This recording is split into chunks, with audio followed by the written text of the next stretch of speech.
So this presentation was inspired by a paper which was just cited right now that I did with Critical Studies in Teaching and Learning. And the paper was titled, Explicating Abjection, Historically White Universities Creating Natives of Nowhere. In the paper, of course, I was dealing with the said question of whether or not these historically white universities, i.e. institutions such as Rhodes University, the University of Pretoria, WITS, and UCT, to mention but a few, create natives of nowhere. Now, what do I mean by the notion of creating natives of nowhere? These universities fundamentally do something or create of an individual who can neither identify with their native subjectivity in terms of their native identity, nor can identify with the colonizers or colonizing master's identity, which is that of the colonial settler descendant, who consistently reminds blackness and indigeneity in our midst that it will never be the colonizing subject. One of the reviewers, of course, then inspired this analysis by pointing out that even as I was dealing with a sense of ontological reclamation in terms of blackness and or indigeneity reasserting itself within historically white institutions, my work was still fundamentally premised on white or canonical speakers. One of those, of course, was Jean-Paul Sartre, where I use his treatise on being and nothingness, which was foundational to my work. In this talk, then, I trace how decoloniality becomes D in parenthesis, coloniality as it continues there, right? And I do this, of course, by showcasing how this stuff necessarily relegates blackness and indigeneity to the role of the indigenous subject who is still on the periphery in our context, okay? So in tracing decoloniality then and how it becomes decoloniality, I start by looking at the demand that was made by the students, which was the demand for a decolonized curriculum. Okay? Now this decolonized curriculum, we witnessed institutional instability, which highlights how the Western canon is so prized in the contemporary university in South Africa. Now this response to this demand for decolonial curriculum saw institutional instability, and the response was the use of police, riot brigades on universities, and university administrators in consort with the administration threatened the use of the South African National Defence Forces as and when it was necessary. Okay? All of which, of course, were to be deployed against students. This, of course, we saw as the use of legitimate state violence by the contemporary South African university. And it signaled the death of academic freedom as we know it. Students inspired in us, the intellectual and academic community, to reimagine curriculating strategies within the contemporary university. And of course, this meant that we were supposed to be speaking from outside and bringing in canon, or a canon that was outside of that which is prescribed. The counter-hegemonic charge that we got from students, of course, meant that we were supposed to invite scholars and writers who were writing back and speaking back to Western modernity.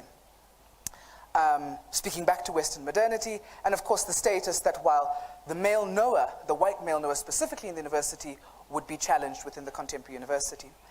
As a result of this tension between legitimate violence as well as democratic violence being used in our institutions, blackness and indigeneity asserted itself using democratic violence within historically white universities. The intellectual community was subsequently required to rid itself of the docility of oppression, which culminates in decoloniality as praxis. Now, decoloniality as praxis intimates back to Paulo Freire's pedagogy of the oppressed, and more pressingly to Fanon's The Wretched of the Earth. Decolonial praxis invites an even larger, and I would suggest more insidious tension within the contemporary university, as it speaks to this idea of a contestation of knowledge and asking the question of whose knowledge actually counts. Resultantly, within the contemporary higher education system in South Africa, we have two violences that we saw. We saw the manifest physical violence that witnessed black bodies within the university being criminalized, being incarcerated, and being surveilled within institutions of higher learning, specifically historically white institutions. And of course, this is a phenomenon that we still see even on this campus. On the second front, of course, we've got what we call epistemic erasure, the erasure of knowledge systems of African peoples. And this happened, of course, in terms of the systematic delegitimation of the knowledges of African peoples within our context. However, before I get into a detailed understanding of the question of whose knowledge really counts within the university, I wish to paint a picture in terms of how it is that the Black archive in our context becomes delegitimated in contemporary higher education in South Africa. First of all, coloniality is a sure thing, with blackness in terms of my own very existence, making of the university space a site of struggle, right? So that's the first move that happens, which necessarily indicates that coloniality is a sure thing, no matter how much we might try to wish it otherwise. The second move that happens is the question of who exactly gets heard and writes about coloniality, or decoloniality for that matter. And in the third move, it is the white male knower who claims to speak even on behalf of indigeneity and its subjectivity that gets heard.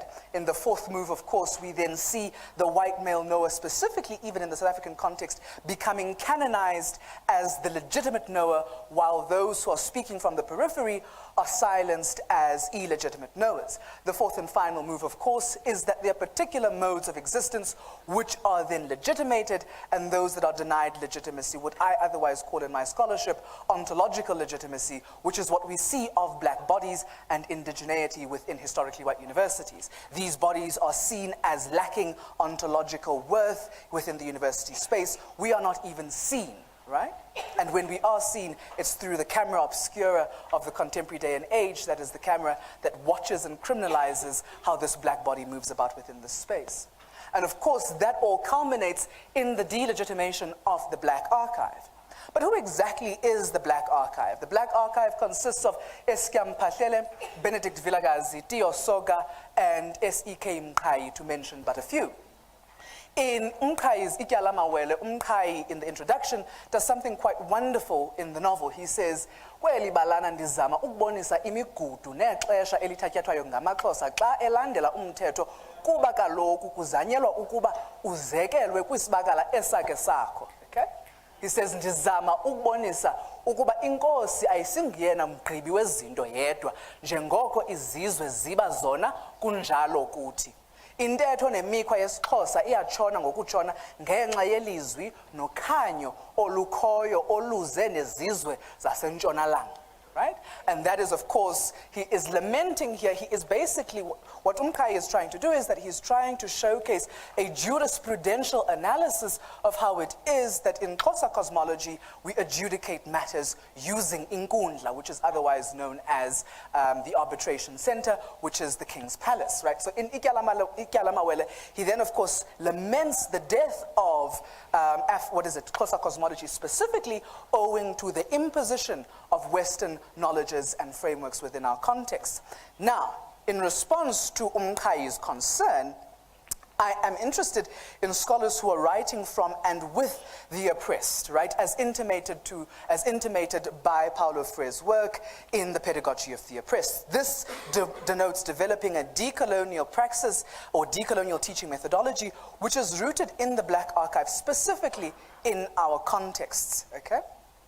Rooting teaching methodology in the Black archive begins to rescue decoloniality from colonial strategies, while further delimiting the chances of historically white universities creating natives of nowhere that oscillate between their native identity and subjectivity, as well as the white colonial descendant futures, right? As a mode of resurrecting or rescuing decoloniality from decolonial in parentheses, strategies of reforming higher education institutions, I would suggest that blackness in our context adopt the Fanonian position, which says of the white man and whiteness, in fact, I do not give a damn for him. Ladies and gentlemen, my name is Siseko Kumalo, and thank you for your time.